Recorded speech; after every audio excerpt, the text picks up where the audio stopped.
पूरे 15 दिन की मेहनत के बाद मैंने अपनी बहन के इवेंट का ड्रेस बना लिया, वो भी सिर्फ 1000 रुपए में। तो ये है मेरी इंस्पिरेशन, यानी हम इंडियन फैशन को फ्यूज करेंगे वेस्टर्न फैशन में। तो सबसे पहले जाएंगे हम मार्केट ख्वारी करने। जिस भी टेलर बाजी ने बोला ना मुझे हम तो ये 2 दिन में बना लें, तुमने क्या गुल खिलाए हैं इसमें। जी बिल्कुल, मैं जरा नई नई डिजाइनर बन रही हूँ लेकिन आलसी हूँ थोड़ी, तो मुझे कतरे कतरे से दिया बनाना पसंद है, छलांग मारने का कोई शौक नहीं। मार्केट आए तो हमें फैब्रिक कख भी ना मिला, मेरी बहन को हर शॉप पे घुसना होता है। खैर फिर ये बात है अगले दिन, जब हमें एक मार्केट से फैब्रिक ना मिला तो हम दूसरी मार्केट पहुंच गए, क्योंकि साया के 2 फैब्रिक मुझे किसी ने पीआर में भेज दिए थे। ग्रीन वाले कपड़े की मैं ऑलरेडी पेप्लम बना चुकी हूँ, 2.5 गज कपड़ा बचा था तो मैंने उसके लिए मैचिंग शलवार का कपड़ा ले लिया। और जो हमारा इवेंट के लिए ड्रेस बनने वाला है वो 7.5 गज फैब्रिक पे बनेगा, तो इसी वजह से उसके ट्राउजर को खरीदने के लिए भी हमें अपने पैसे बर्बाद करने पड़े। अगले दिन मार्केट में फिर डॉलना पड़ा और हमने गोटा लिया। घर आए, घर आके मैंने फैब्रिक को श्रिंक किया। ये हमारा फुल्लों वाला खूबसूरत कपड़ा, और जरा जोश में आके मार्केट से मैंने 3 लच्छियां गोटे की खरीदी पतली वाली, और एक मुझे मोटा गोटा लेना पड़ा। ये पैनल्स ड्रेप करके दिए हुए थे मेरी फ्रेंड ने,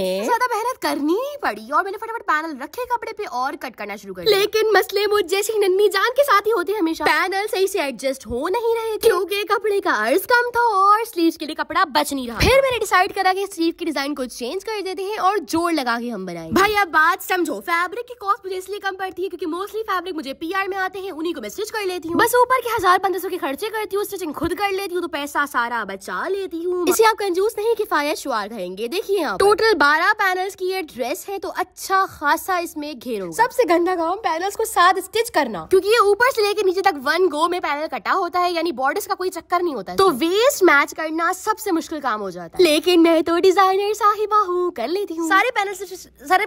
क्या मुसीबत है भाई ये कहना चाह रही हूँ मैं, सारे पैनल स्टिच करने के बाद जो फैब्रिक बचा था वो कम था, तो जोड़ मोड़ लगा के जो हमारे पास कपड़ा बच रहा था उसमें सिर्फ पफ स्लीव्स बन सकती थी, बलून स्लीव नहीं बन रही थी। अब जो ड्रेपिंग हुई थी उसमें इतने मसले थे, आर्म होल की साइड पे इतनी एक्स्ट्रा कोई ईज थी, सब कुछ मैंने मेजर करके काटा और आर्म होल को अपनी मर्जी की शेप दी। सिर्फ यही नहीं, कंधे में इतना मसला था। अब जो कुछ महान टेलर आंटियां कहती हैं आकर, ये क्या इतनी मेहनत वाला क्या था इसमें। बहन जी ये जो ड्रेस बना है ना, इसमें बॉडी का जो कर्व होगा ना प्रॉपर, उसके हिसाब से पैनल्स की शेप, हर पैनल के शोल्डर से लेके वेस्ट तक के जो मेजरमेंट्स होगी ना वो सेम नहीं है, क्योंकि हमने टेलरों की तरह सीधे सीधे पैनल्स नहीं कट किए। और लेकिन जो भंड किया है इस डिजाइनर साहिबा ने, आखिर में शोल्डर कट कर दिया। इसका जुगाड़ करेंगे हम नेक्स्ट पार्ट में, इसको धमाकेदार इंडियन फ्यूजन भी देंगे। फॉलो कर लो अब, चलो बाय।